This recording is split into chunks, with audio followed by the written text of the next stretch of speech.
Բարև ձեզ, ես Տաթևիկ Սարգսյանն եմ, ունակ վերականգնողական կենտրոնի լոգոպեդը։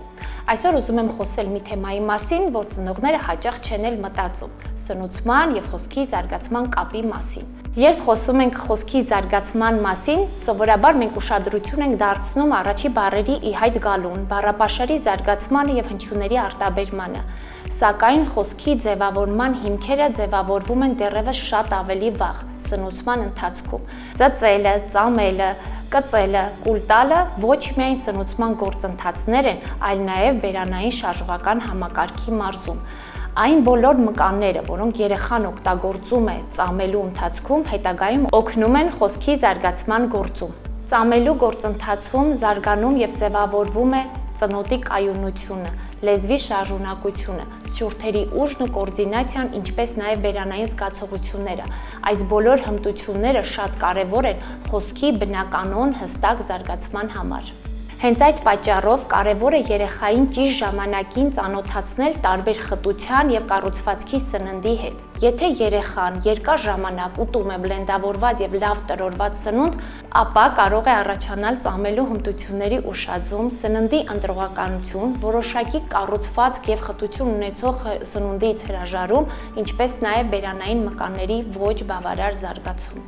Եկեք դիտարկենք սննդի խտության փոփոխման տարիքային հիմնական փուլերը։ 6 ամսականից, երբ երեխան պատրաստ է արդեն հավելյալ սնուցման, կարելի է առաջարկել հյուսեր, փափուկ եւ հեշտ ճզմվող սնունդ, ինչպես նաեւ տարիքին համապատասխան փափուկ փոքրիկ կտորներ։ 7-ից 9 ամսականում երեխային կարելի է արդեն առաջարկել ավելի խիտ հյուսեր եւ փոքրիկ փափուկ կտորներ, որոնք կնպաստեն լեզվի եւ ծնոտի շարժունակությանը։ 9-ից 12 ամսականում նպատակն է անցնել մանրացված սննդի, տարբեր կառուցվածքների համադրության եւ ավելի ակտիվ ծամելու փորձերի։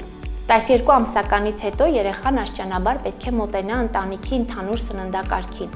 շարունակելով զարգացնել կծելու եւ ծամելու հմտությունները։ Վերջին տարիներին լայն տարածում է ստացել baby-led weaning կամ BLW մեթոդը, որի դեպքում հենց սկզբից երեխան ինքնուրույն է վերցնում եւ ուսումնասիրում առաջարկվող սնունդը։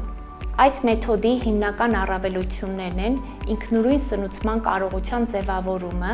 ձեռք, աչք, բերան համակարգի զարգացումը, տարբեր կառուցվածքների վաղ ճանաչումը եւ ծամելու հմտությունների ավելի ակտիվ զարգացումը։ Սակայն BLW-ն սնուցման միակ ձևը չէ, այն կարելի է զուգակցել հիմնական սնուցմանը։ Ես որպես մասնագետ խորհուրդ եմ տալիս ծնողներին չվախենալ սննդային նոր խտություններից եւ կառուցվածքներից։ Թույլ տալ երեխային դիպչել, ուսումնասիրել եւ փորձել սնունդը։ Խրախուսեք ուտելու ինքնուրույն փորձերը եւ հիշեք, կեղտոտվելը զարգացման բնական մաս է։ Սնուցումը ոչ միայն երեխային կերակրման գործընթաց է, այլ նաև խոսքի, շնչառության, բերանային շարժողական հմտությունների եւ երեխայի ընդհանուր զարգացման կարևորագույն հիմքերից մեկն է։ Յուրաքանչյուր նոր համ, յուրաքանչյուր ծամված կտոր եւ յուրաքանչյուր ինքնուրույն կծում քայլ է ոչ միայն դեպի ինքնուրույն սնուցում, այլ դեպի խոսքի զարգացում։